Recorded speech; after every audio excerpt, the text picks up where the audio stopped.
Good evening, hello and welcome. I'm Uday Pratap Singh. You're joining us on another special episode of the NewsX Business World panels on the current state of the Indian economy and the way ahead. How do we really work towards the AATMANIRBHAR Bharat dream of the Prime Minister? Well, to decode the way ahead, we have a special power-packed panel joining us as always today. We have Rohit Bhayana, co-founder and managing partner at UMS Partners, joining us live.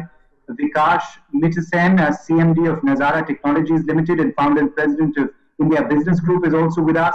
Aditya Gupta, GEMS partner and managing partner of GEMS, is also joining us live. We also have Deepa Sayal, ADG Online Group CEO. Raghav Chandra, who's of course been former secretary in the government of India, an IAS officer and ex-chairman.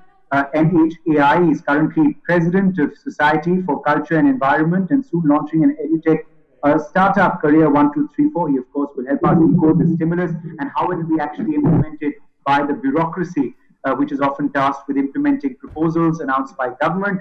Divya Gupta with us. She's co-founder at momsjoy.com and completing the panel is chairman and editor-in-chief of Businessworld and Exchange for Media Group, Dr. Anurag Batra. Welcome, all of you. Thank you so much for being with us today. Let me begin with... you forgot to bring Deepa Sayal. Yes, Deepa Sayal. I introduced her. Deepa Sayal, CEO, ADG Online Group. Yes, she's with us as well. Let me bring in Mr. Rohit Bhayana first. Rohit Bhayana, come in here on your initial takeaways of what the government has done so far. What's the thumbs up in the stimulus announced so far? In your view, what more, though, is still desirable for your sector and generally for the economy at large? Thanks, Uday. I think for a country of our size and resources, it's a huge conundrum. On one side, obviously, the economy is completely jolted, shaken up, and on the other side, to shake it out and get resources aligned with it is not an easy task. I think Western economy is one side, and them getting in and getting out of COVID and us is a completely different ballgame. So I think definitely the government had a tough task, and there's no question about it. Broadly, the way I see it is, the liquidity that's been created in the economy is very welcome. How that liquidity gets converted into purchasing power and that spurs the economy is very vital. I think for a very long time, we're going to see the core industry struggle to operate, whether because they're taking time to just come back to adequate workforce or because with everything else that keeps going on and off with lockdowns after lockdowns, I think the core sectors will struggle. But how do you create buying power and buying power in the hand of people by converting that liquidity which has been injected into direct benefit transfer in the hands of people? I think that's very important. If that gets spurred, I think everything will start coming back. Retail end of the day, like US has taught a large part of the world, whenever the economy goes in a tailspin, put power back in the retail and everything churns. Anurag Batra? Rohit, you also fund startups, and there is a real worry that a lot of startups revenues have come to close to zero depending on what sector they are in, and they are not being able to raise capital. And there is a fear that in the next 60 to 90 days, a lot of these startups may fold up. What do you have to say to that? That will happen, Anurag. I think that's the unfortunate reality. And I think what happens in times like this, we'll end up seeing both sides. We'll see companies which will actually thrive because they are on that innovation edge where they'll find a new way to take off even better than what they were doing in a pre-COVID time.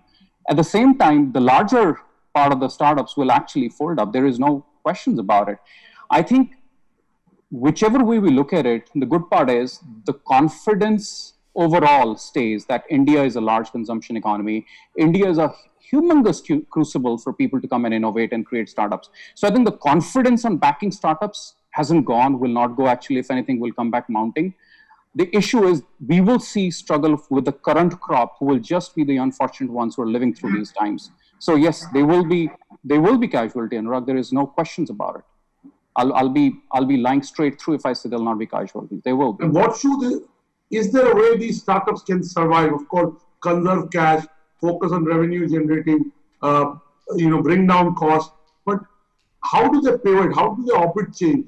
How do they take advantage of what's around them? As they say, if there is rain, look for the rainbow. If there is night, look for the stars. So how can they look for the rainbow and the stars? Yep, yep. So I think a lot of startups, in any case, naturally are used to pivoting many times over. It would be surprising if a startup in its time to flight, by the time it's really figured out what it will end up succeeding at, hasn't done 5, 6, 7 pivots. This is just another big pivot in their life. What they'll have to be very clear about is, does this change the track so much for them that's almost as if creating a new business altogether? And be ready for it. You know, when we say pivot, we talk margins of error, 15 degrees here or there. This is a 90-degree pivot. This is not going to the town you set out for, this taking a hard right turn.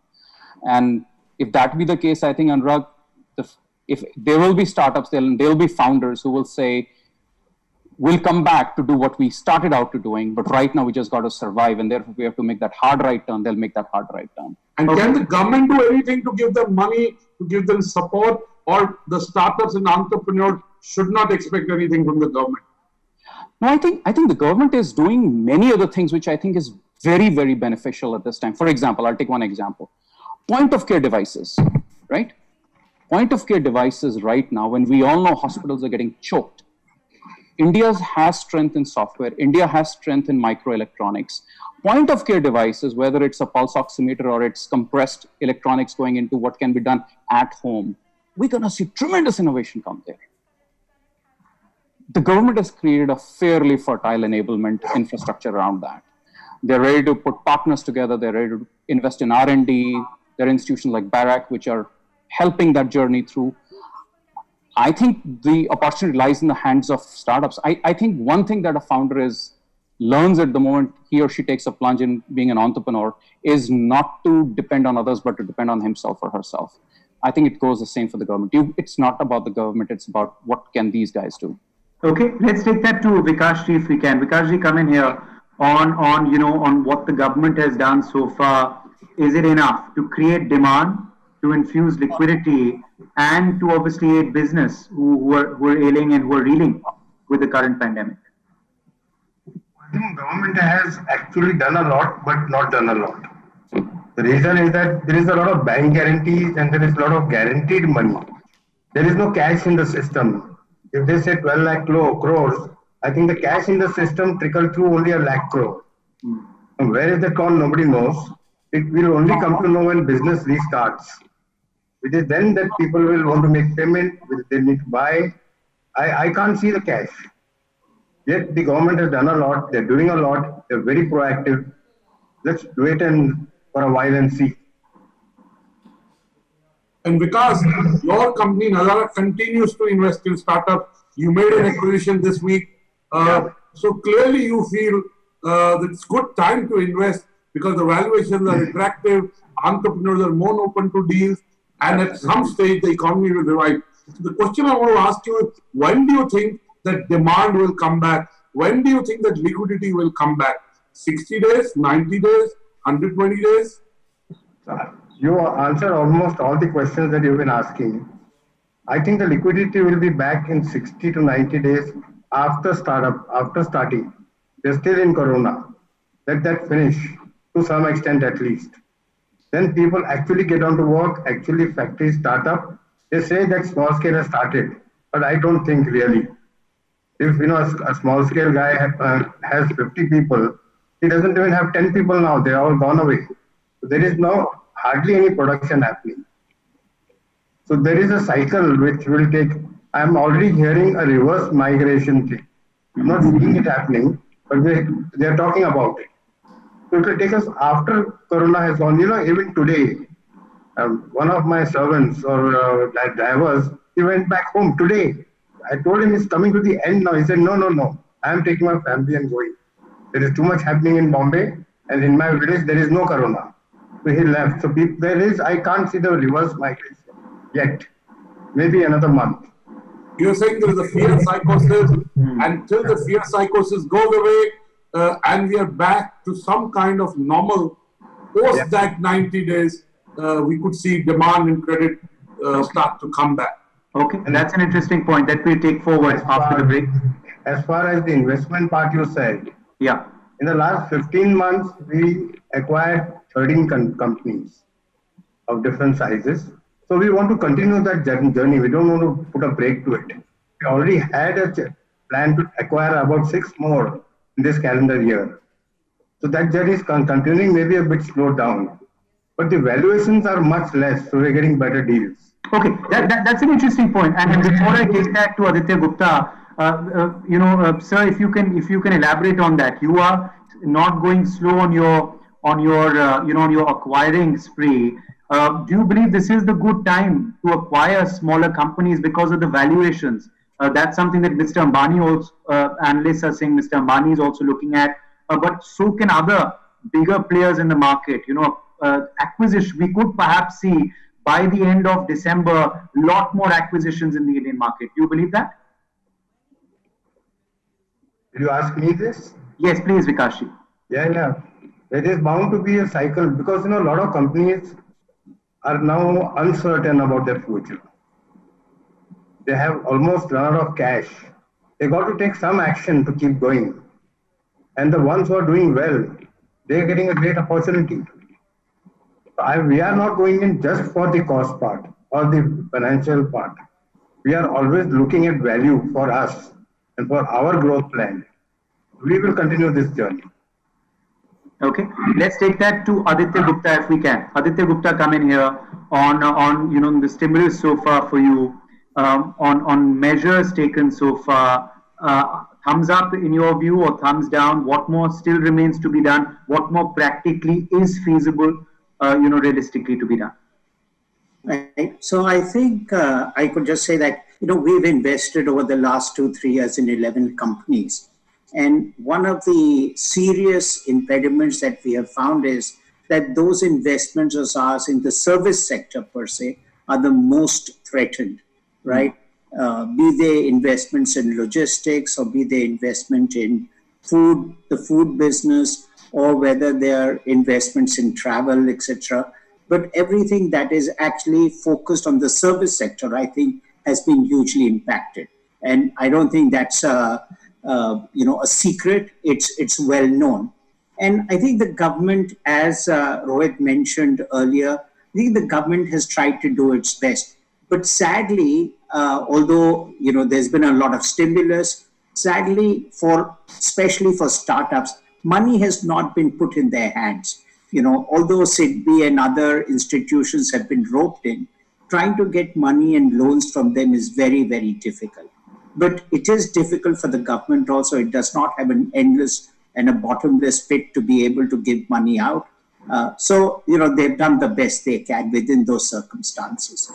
But I think the issue is that, as Rohit and Vikas have both mentioned, I think a pivot is very, very essential.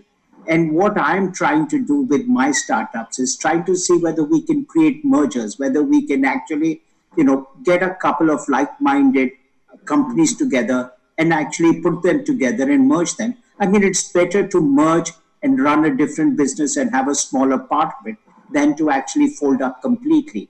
So given the fact that this is a great time, valuations are down, people are actually, very happy to pivot, very happy to take, a different set of circumstances and actually make that their future. I strongly believe that, mergers of startups will actually happen. The many will become a few, and that's where actually they will have the sustenance to be able to take it forward, right? So given the fact that there are acquisitions possible, given the facts that, acquisitions take a lot of time. By the time you do due diligence and get into the details, right, they do take some time. I think we need some fast actions today. We need some fast meeting of the minds, getting people together and actually helping the service sector.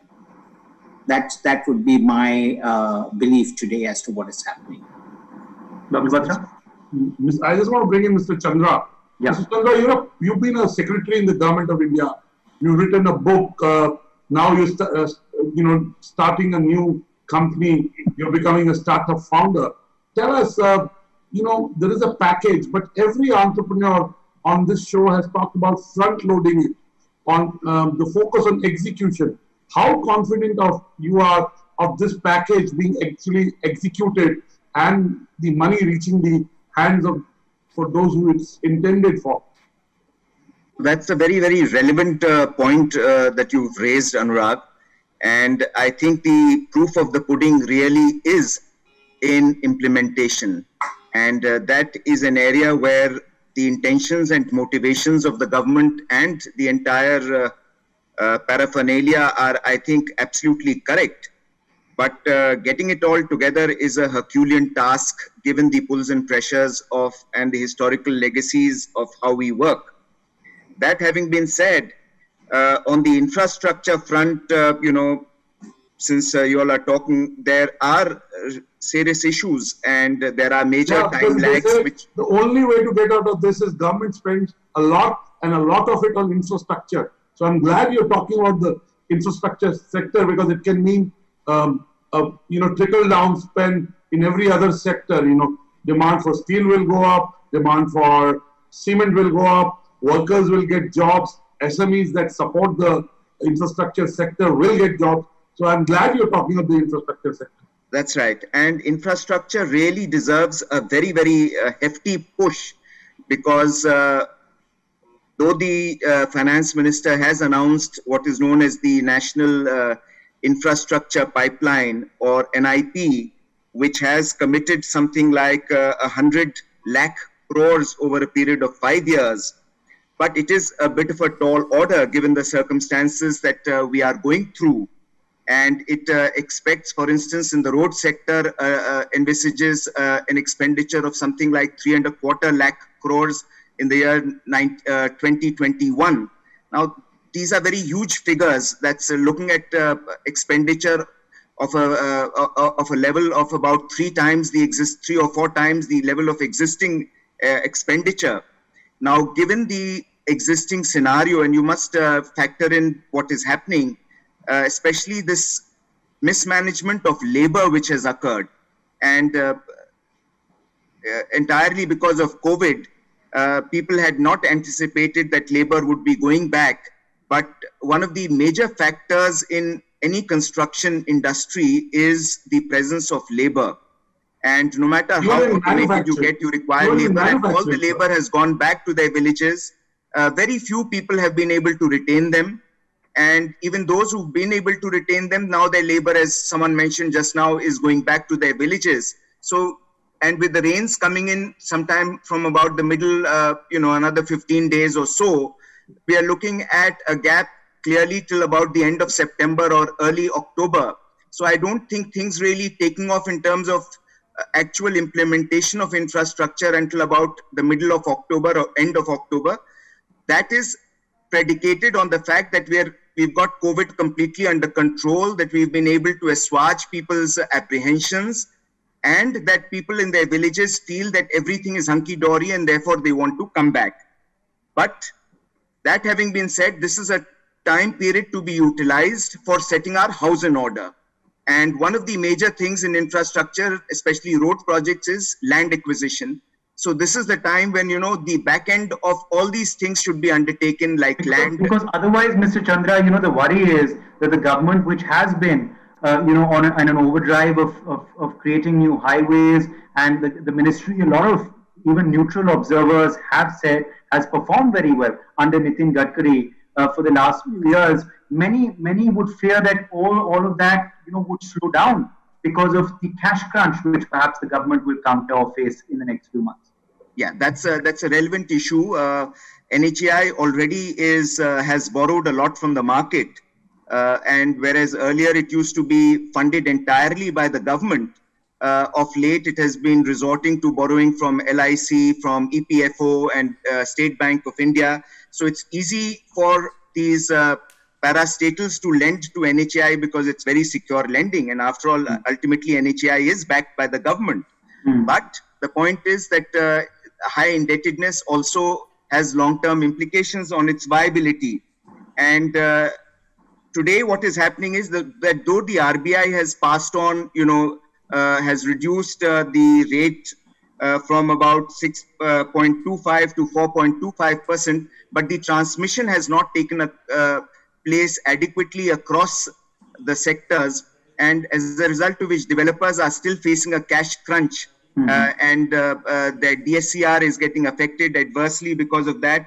So on the financial front, on the labor front, these are two major areas which are affecting the infrastructure sector.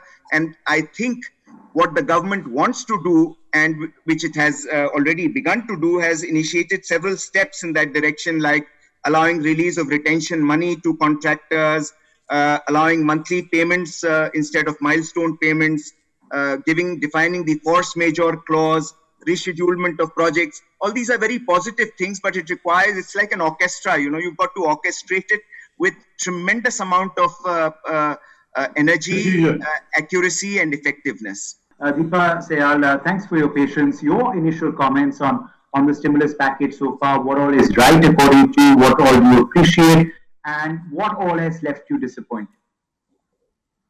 See, I think what the government has done and given us, it's an extensive package that has gone across 5 days. So I think in terms of the thrust, it is enormous. If you can just speak a bit louder, Deepa. Is it better now? Is it better? So when I say package, now this is enormous. The liquidity has been, you know, on papers, it sounds really good. But when it comes to the actual execution, let me tell you that I am on the panel of a women's board, and I've spoken to about 40, 50 women entrepreneurs. They still feel that there's a lot that can be done in terms of boosting liquidity, you know, and in terms of mentoring the MSME quadrant or the echelon. So I would speak from the perspective of MSME since I'm a lead protagonist. So I would say that there's so many things that we can do. There are 4-pronged strategy that I feel we can induce. The first one, I think that we can, you know, build consumption patterns. That is one. We can orchestrate policy changes. You know, I strongly feel that when I say policy change, I was lucky to be on the panel of a group that advised ministry just recently. What we thought is that the policy makers and the people who affect these policy and the doers, there's a lot of, I think, lacuna there to be filled. So I think people from the grassroots have to go up out there and tell them that there are basic challenges. So I'll tell you, as I'm running an MSME company, I am on the board of 4 companies. I feel payments is a major concern. So government has been very receivables from the government. Yeah. So I'll give you some live industry examples. There are 4 things that I feel government has been supporting as far as the IT refunds are concerned, or the other things, GST filing deference is concerned. That is very good. But when it comes to payments, I am stuck on the credit part, or the capital crunch is a major concern. And like me, many women speak the same thing, that, hey, like in other economies like China or Germany, MSMEs are curated. You know, we have to give them a friendly environment. We have to mentor them. So I'll give you a classic example. There's a beautiful course by Stanford Seed, 11 months course, wherein the last 3 months, there's a mentor that goes to MSMEs and inducts them and tell them, like, from the industry and by the industry, actually mentoring them. So I think this is one important thing. Policy change is grassroots. We have to spur demand. Now, that is very important. When we say demand, the government has to get into investments into infrastructure, manufacturing. Modi ji is very right when he says we want to be self-reliant. We need to be self-reliant, but there's a lot that gets into it, you know. In terms of GDP spending on investments and other climate, we have to compete China in many ways. Supply chains have to be better. Let me tell you, because we are so good when it comes to, you know, having workforce which is very agile, we have youngsters, we have English-speaking workforce. But when it comes to supply chains, when it comes to MSME mentorship, we have a long way. That is a big caveat, I think, that we need to fill in. Thank you, Deepa. We'll come back to you again. At this point, let us bring Divya. Divya, you're a startup founder, and, you know, startups and MSMEs are 70% of the economy. They create jobs, they provide livelihood. Tell us, are you happy with the package? And where do you think the startups are headed over the next 90 to 120 days? So I feel that the government has a huge task of balancing health and economy, which is very, very tough. People should not die of coronavirus, but people should not die of poverty as well. So the packages announced look nice, but as everyone said, the real implementation is a question mark. I think the 2 major problems are cash flow and limited workforce. I want to ask you, are we being skeptical too early? I've said that the government has the right intent. In the last 3 weeks, you know, tax refunds have started to come on time. things in banks have started to move. We would like to see them move faster. So to say question mark maybe is wrong, but I think the government has the right intent. I think the intent is right, but seeing the history and the current scenario where we're still waiting for refunds and dues from private companies as well, I think we still need to wait and see what is actually coming in the account.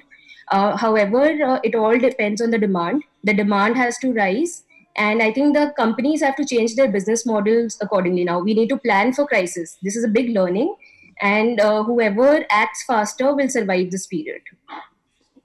Okay, that's a valid sentiment. You know, Raghav Chandra, I just want to quickly bring you in on a point that Deepa Sayal was making earlier. She was talking about the implementation of the package, you know, and she was also, of course, talking about how she's worried whether the infrastructure push also will come down or not. We still need that. But, you know, in the implementation, bureaucrats play a huge role, and others in administration. You know, government can make these announcements, but the devil lies in the detail and the last mile delivery of it. You know, since you've been a former bureaucrat yourself, how realistic are the deliverables according to you? Can it be implemented, and when can it finally start reaching who it's meant for? You know, these are issues which are very, very complex. But let me tell you that the machinery is well geared towards implementing it. And at every stage, things are happening. I mean, I talk to my colleagues and everyone seems to have their hands deep into trying to figure out and work out things. But at the macro level, that is at the level of the political executive, there should also be greater clarity in pushing things forward and getting them done. And I think there is a bit of a mismatch there. The political executive needs to be more clear about exactly what they are committing, how they are committing it, and how they want it implemented, because the bureaucracy can only do that much. It does not really decide the policy. So I think there is a bit of a if those two can converge better, things will be moving forward faster and more accurately. And I'll give you one instance of, for instance, the infrastructure sector, which I'm a little more familiar with. For instance, we talk every year of, so many 1,000 kilometers done and to be undertaken. But the real issues are so complex that nobody really goes deep into them. And as a result of which, while we may push forward an agenda, but on the ground, things don't happen as fast as we would like them to happen. And there, I think, therefore, this disconnect needs to be bridged more effectively at both the political and the civil service level. Thank you, Mr. Chandra. Rohit, every challenge throws opportunities. And because we'll bring you in, is which are the sectors that you as an investor are looking at? I know you invested in healthcare at home, but that happened much before COVID. That sector automatically got accelerated because of COVID.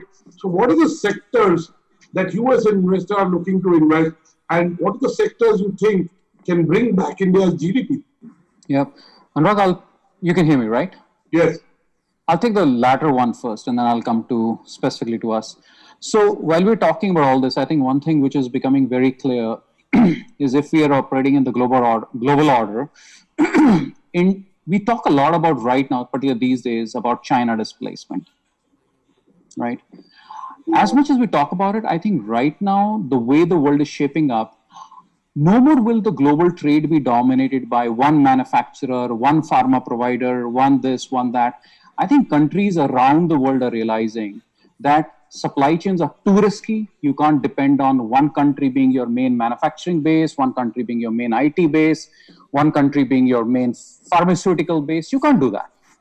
Redistribution of business risks will happen. Just like we do business risk planning at a company level, countries will do business risk planning. If I'm Germany, I don't want to import all my manufacturing equipment from China, and I don't want to import all my paracetamol from India. I don't want to do that.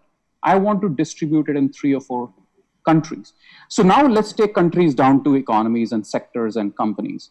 So if global trade is going to get reorganized after COVID, because it's too risky for me as a country to deal with just one country, each of these sectors in India should be picked up where India knows it's got a legitimate strength.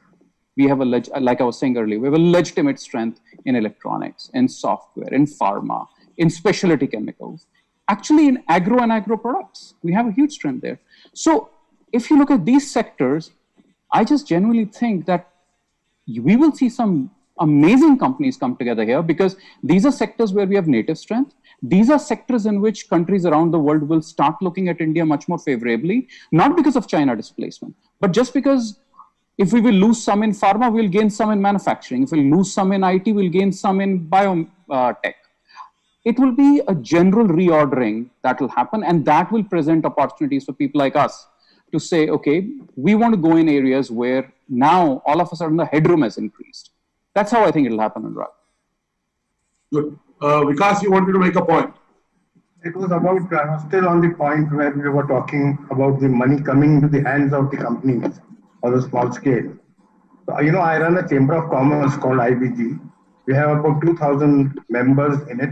Most of them are small scale. So I've been trying to find out where the money has gone. So the answer I get are two answers. One is the banks are very reluctant to lend anymore.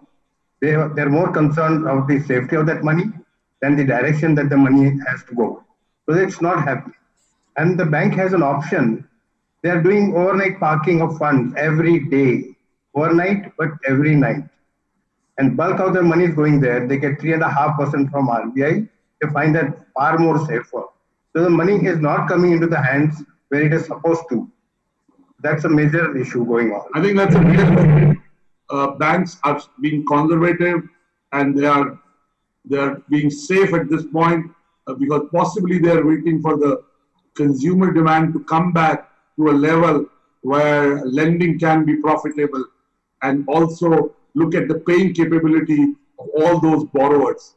I'm aware of cases where loans were sanctioned, papers were, and they have been relooked at because a lot of people's salaries have been reassessed. So there are real issues in play. APG, if we come to you, Mr. Gupta, you talked of consolidation. You talked of companies coming together, right? Startups being bunched together. Now, is that a realistic? Give us an example how it will happen. Because we have two startups in two different sectors, how will we find the common ground? And cultural coming together of founders is another issue. So tell us, do you think it's a good pipe dream to have, or will it actually happen? No, that's what it is. It's just a pipe dream. True. It cannot really happen. What can possibly happen? Sorry, I'm talking out of turn. No problem. What can possibly happen? One bank may try to get two of their lendees to come and merge. Because both are failing, and both are not repaying their funds. So they may force that issue. By choice, this is not going to happen. I don't think the matter is about. I think Vikas is absolutely right. I don't think it's about choice. I think it's more about survival, right? I mean, and I don't have a magic wand. I don't have the secret sauce to be able to do it. But what I see is that if you're faced with bankruptcy, or if you're faced with a scenario where you cannot actually carry on, you're in a sector or segment that's been badly affected. We talked about pivoting, we talked about alternatives, we talked about, finding a new thing. What do? I mean, do you just go and lick your wounds and say, I can't do anything? Or do you turn and say, okay, let me merge with somebody else, or let me work? Now, this is a huge mindset change, and it is important to recognize that mindset change. But it's a question of survival. It's a question of, do I survive or do I write everything off? We have decided to do two things. I mean, unlike some of the other folks here, we are not actually looking at new investments. Most of the balance funds we have, we are trying to see whether we can shore up some of the other existing companies, and we can put some more money into it because we think that they will survive. They are doing something innovative. And, we have a fertile mind. I mean, I think the one great thing about India and Indian entrepreneurs are that they have a tremendous ability to handle challenges and actually overcome them. So I'm not in despair at the moment to say that, it's all going to be, doom and gloom. I think the bottom line is that what do we do as mentors and as investors, do for the companies? We try to give them a helping hand. We try to ensure that we can give them whatever assistance they need, maybe some more funding, trying to actually, sort of separate some that we know will survive or will survive with a little bit of funding. And, others that will not be, try to see what we can do to make them survive. As I mentioned, whether the mergers are a pipe dream, it could very well be a pipe dream, right? But I think it's important to look at all avenues and all opportunities. Okay. Okay. Before we get Divya on behalf of young entrepreneurs to react to that, to the point that you just made, I think Deepa had a point to make. Yes, Deepa. So two things I'd like to add. It's a very nice point that is added, but collaborative experiences, agility is really going to take place. So I'll give you this startup that is really affected by COVID by the name of Mediguru. So these guys have turned around in 2 months and they're doing extremely well. So how fast you respond to change and how you build online collaborative experiences will lead you a good way, when we talk about sustaining and going forward in the next 5 years. The digitalization is really going to expedite, if you see, 5 more years. And we'll have many experiences. And Deepa, you're saying digital will save the day for us. The digital leap that we take in our businesses and in the economy will actually help us get back what we've lost in the last 90 days. Yeah. So telepresence, medical diagnostics, see the change coming in a very big way in the next 5 years. And companies have to adapt and they'll have to brace up on their skill sets. That's number one. And very final point that I like to make is learning by the example of China. What they're doing, they're geographically populating similar companies, referring to your point, Anurag, that, collaborative experiences, similar companies, same domain can use same resources and same supply routes. So that is how China has really grown to be a superpower in manufacturing, and we can emulate that. Why can't we? Divya, a point that a lot of our panelists have been making in this series on previous episodes is that, Indian entrepreneurs succeed not due to the government, but despite the government sometimes. Is that a sentiment that you agree with? And what do you, make of Aditya Gupta's points that entrepreneurs today will not, just sit and lick their wounds and look at, the doom and gloom, but hopefully will react, will innovate, and will bounce back successfully? Definitely. I strongly agree with this, that this is not the time to crib. We should not forget that a lot of manufacturing will now come to India. So maybe a matter of 1 year, but demand will rise and it will go like a boom. So it's this time how we survive is the key, and it is all about changing your business model, maybe adding products that fall around essentials, adding things that can be sold right now, that can be of use, providing those kind of services. Automation is going to be the key, reducing human contact. We have to change the model accordingly, and then if we can survive, then after a year, I think we'll be safe and much more profitable and cash flow rich. Thank you, Divya, for that positive note. We'd like to get into the fact end before we close. I'd like to ask each of the panelists where they see the economy 90 to 120 days from now. We'll start with you, Divya. So you said after a year, if the startups survive a year, they will have a better future, and that's right. But where do you see the economy 90 to 120 days from now, 3 to 4 months? Do you see it coming back partially, fully, not coming back? I have a strong feeling that it will start coming back after August. So maybe like 2-3 months more, when the COVID crisis starts reducing, that's when the economy will start rising. And if the demand was 100 in, let's say, February, where will we on demand in September? Will it be 40, 50, 60, 20? 45 maybe. So 45%. That's not a bad estimate. That's a very optimistic estimate. I would say, I would ask the same to Vikas. I think Vikas was also wanting to react to something earlier. Yeah, Mr. Gupta, you can go ahead, sir. And then, of course, react to Dr. Batra's question. Vikashji? So, my own personal gut feeling is that Indian economy is going to come roaring back. Most people say no. The reason I'm saying this is that Indians are go-getters. We are the type of people who never die. We do jugaad. We manage things. And this is going to happen once the economy kicks off. everybody's going to be scrambling to get back what they had and maybe more. So I'm very positive, I'm very optimistic. I'm not quoting any figures. I'm just seeing that this is like most likely scenario. Of course, you cannot say 60 days, 90 days, or 120 days because Corona is still there. You have to start counting those days after the lockdown is completely lifted. But I'm on the positive side. And why do you believe it will come back? Yes, you said that the Indian entrepreneurs are very innovative. They are very, very resilient. You use the word jugaad, I would say. They believe in frugal innovation and they can come up with low-cost solutions and low-cost business models to survive. But tell us one tangible reason beyond this that will make the economy come back. So number one, two things are there. One is that the government has pumped a lot of money into the economy. They can do more, but that is their decision. I think they can do much more because the 20 lakh crore that they've pumped or so-called pumped is all that they have saved from petroleum prices. There's no new money coming in. So we can print a lot of money now. There is a huge scope to print another 20 lakh crores. And not worry about credit rating. No, not worry about fiscal prudence. You're saying it's the time to print money, not worry. This is not the time for fiscal prudence at all. We just got to explore the economy. That can only happen if there is money in the system. So you're saying the government can spend its way out of this crisis.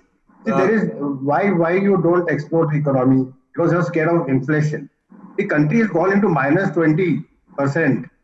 However much inflation is there, it's not going to disturb the economy.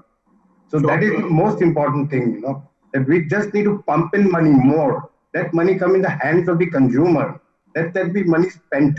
And that will trickle down back to the manufacturers. Deepa Sanyal, economy is 90 to 120 days from now. Anurag, I would summarize it like this, 6 things. I would say the word, I picked out the word resilient recovery. We would learn to bet on our USPs and our strengths in the coming times. We would be immune to change. We'll brace up our skill sets. I can tell you that. And most importantly, we'll value our taxpayers and build economies of scale around them. The last one has to be thought. There's where the detail is. I think we learn it and we'll get there. It's all about being optimistic. That's my thought. I think I would say we would like to be cautiously optimistic. I would add the word cautious. We don't know where COVID is headed, and the next 2 months could determine how the debate between lives and livelihood shapes out. Mr. Chandra, your prediction for the Indian economy in the very short term. We're not even thinking 1 year, 2 years. We're talking on next 91 days. Yeah, I think things will start improving in the next 2 months or so. And I'm essentially an optimist. But I think that, before I close this, that there are a couple of critical things that need to be done.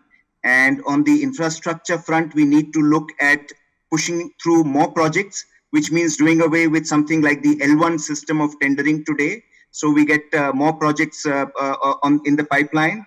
Secondly, we need to ensure that areas like water supply in cities, irrigation, roads, these are declared priority sector, because unless you give them that kind of priority, they'll never really get the funding support that they badly need. And from what a lot of industry which has interacted with me has asked for, is that they should be allowed to open up production centers. For instance, today are still working at 33%, 40% capacities, whereas they could effectively, with all the requisite COVID learning and measures, operate at 100% capacity. So as a government and as a nation, we need to really get, propel things to move forward faster. And with that, I think the economy can really get started once again, just as it was. Mr. Gupta? I think just to give a very quick overview, I think we all need some good news. I think the question is that unfortunately the last week or 10 days has been sort of, we've been inundated by cases rising, all the stuff about hospital beds, etc., etc.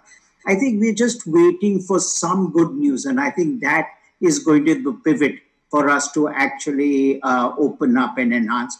And, I don't know whether that good news is a week away or a month away or 2 months away, right? But I think we need that. We need that confidence booster. We need something right, with respect to the virus, that tells us we've sort of maybe never really controlled it 100%, but we've sort of beaten it. We are actually happy. We don't need to be worried. We can actually live our lives the way we want to. And rightly, Mr. Gupta, the fear psychosis that has gripped us needs to go away. The sentiment needs to change. And it will possibly happen by more testing and happen with more beds. It will possibly happen with finding a vaccine. And it will also happen with seeing some of the companies come back and do good work. It will act as a case study or a motivation for others to follow. Right. And, absolutely. Last, Rohit, we started with you. We end with you. Where do you think the Indian economy will be in 120 days? Anurag, I see this a little differently. Before even hitting COVID, we had the worst quarter. Quarter 4, we had 15 days of COVID in quarter 4, March 15 to March 30th. We had the worst quarter in 11 years. Some core sectors were down 38%. 38%. I'm a huge believer of the Indian economy. I think we don't need to worry about 90 days, 100 days. I think for a change, COVID has given us the opportunity to run the country like a company. Literally tell the world, Moody's rating doesn't matter. GDP growth doesn't matter. What matters is we are fixing the country once for all. We have an opportunity. We're not going to worry about quarter to quarter what's the GDP growth. We're not going to worry about what rating agency after rating agency says. Honestly, we're not going to worry about what stock market does. What we're going to worry about is migrant laborers have gone back. Rural India was never developed. Rural India survived on urban labor, sending back expatriation money. Rural economy never thrives with that. We're going to fix rural India. People have gone back. Let's get them jobs there. Let's develop rural India. Ignore urban India. You know what? For a change, we're going to focus on our core sectors. We're going to focus on supply chain. A lorry from Calcutta to Delhi reaches in 11 days. It's the worst in the world. We're going to fix that. Since Mr. Raghav Chandra is here, let's get those things fixed. Let's use COVID as a time to put a blanket over the country, hide ourselves from the world, and just come out squeaky clean, fixed after a year or so. Honestly, 90 days doesn't matter. Thank you, Rohit, for that perspective. You're saying COVID is an opportunity for the country to reinvent, to country to get back to basics and get them right in every sector. And let's use Mr. Raghav Chandra and it's like an orchestra. We got to make sure that all things fall into place at the same time so that it can come together to get every part of the economy activated. It's been fascinating listening to you. Over to you, Uday, for your final comment. Normally we're always running short of time, so we do this quickly. It's like a rapid fire, but today actually we have a couple of minutes before we end. So normally, Anurag Batra, you are of course our co-host, but today let me also, as a panelist, get your opinion. So let me ask you, where do you see the economy 90 days from now? So I think the economy will stay tepid in the next 90 days, and I'm a very big optimist. But let's be realistic also here.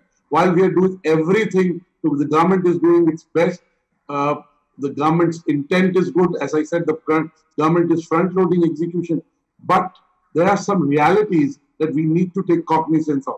First, even when the offices have been opened on Monday, I can tell you in various sectors, employees are very wary of going into office in spite of their employers kind of giving them full comfort. And I can talk of new age companies that have 8,000 employees and only 10% have chosen to come to office when the office is open in a city in southern India. So there is a fear. And I would agree here with Mr. Gupta that the first requirement is this fear going away. The day this fear goes away, the sentiment will turn positive. We're inherently a country that is very resilient. I genuinely believe in the next 12 to 18 months, India will come back stronger, faster, and we will possibly, over the next 5 years, have the best time India has ever had. But I feel the next 3 to 12 months are a little tough. Of course, Diwali time. Diwali is in 14th November this year. October, November could start seeing the demand to come back slowly. And I think it'll be another 6 months, possibly in April, May, when we'll start to come to February 2020 number. That's what I feel. But it's about sentiment. It's about taking away fear. And I genuinely believe that the Indian entrepreneurs that we've had on this show are capable enough to reinvent themselves and use this time to be able to get better. And as I said, most of the Indian entrepreneurs are looking at the rain and they're trying to find the rainbows in the rain. They're looking at the night sky and the darkness and they're trying to find the stars. So I stay optimistic, but the next 90, 120 days are going to be tough in my view. What can government do till then? You know, government has already announced a stimulus. I don't want you to, of course, discuss that threadbare. We already have in our previous program. But what can they still do in the day? I think I have to say, see, the government has its own limitations. It has its own strengths. And I promise you, this government will do whatever it takes to get through this. And it has done. But two things the government is, over the next 12, 18 months, do a combination of these three things. Immediate short-term measures which bring back. So increase testing, increase bed capacity. Second, whatever has been announced, front-load it, execute it. And third, this is the long-term, is the reforms that have been announced, getting implemented, and over the next 12, 18 months, the government staying in an active mode of changing the base of everything. I think that's what the government can do. And in my sense, the government will do. And I can tell you the country has responded to the Prime Minister's call in the last 90 days. I think if each of us as an entrepreneur does what we do well for our businesses, collectively we'll be able to make a difference to the country. So I think it boils down to each one of us doing what we do better and having a belief that less is more. Valuations will be lesser, money in circulation will be lesser, revenues will be lesser, costs are lesser. With work from home, today, most companies will save between, if they save on real estate, on transport, on the meals they provide, between 12 to 15%. Now they can, that's an addition too. So if their revenues have gone up, down by 50%, they also have a 15% cost reduction in large companies from real estate, from travel. And there I say, the productivity has gone up because in some cases, the 2-hour transit has gone away. The 3-hour transit has gone away. And we are using technology. The technology transformation that India will do will get India to triumph. That's my view. And digital will lead. Every business will become digital. The government will become digital. GovTech is something that we will see more. Government will use technology in whether how property is registered, how approvals are given. This government has used the e-tendering process very successfully, coal block. So digital transformation will bring back the GDP. Fantastic. And I think digital innovations as well will help our entrepreneurs. I think that's what a couple of panelists have said earlier this week, in fact, itself. Okay, we'll leave it at that. We're completely out of time. I'm glad we got Dr. Batra's perspective in to this as well. I'm sure the viewers of our series were waiting to hear some of your insights as well. But we will continue, of course, these special episodes on NewsX and Business World. For now, though, that's all the time we have. Thank you so much to our special panel for joining us. Take care, all of you. Stay safe. And let's hope our Indian economy is back on this fast-track growth path very soon. Thank you, Dr. Batra, as well. Goodbye for now. For more such videos, subscribe to the NewsX YouTube channel, hit the bell icon.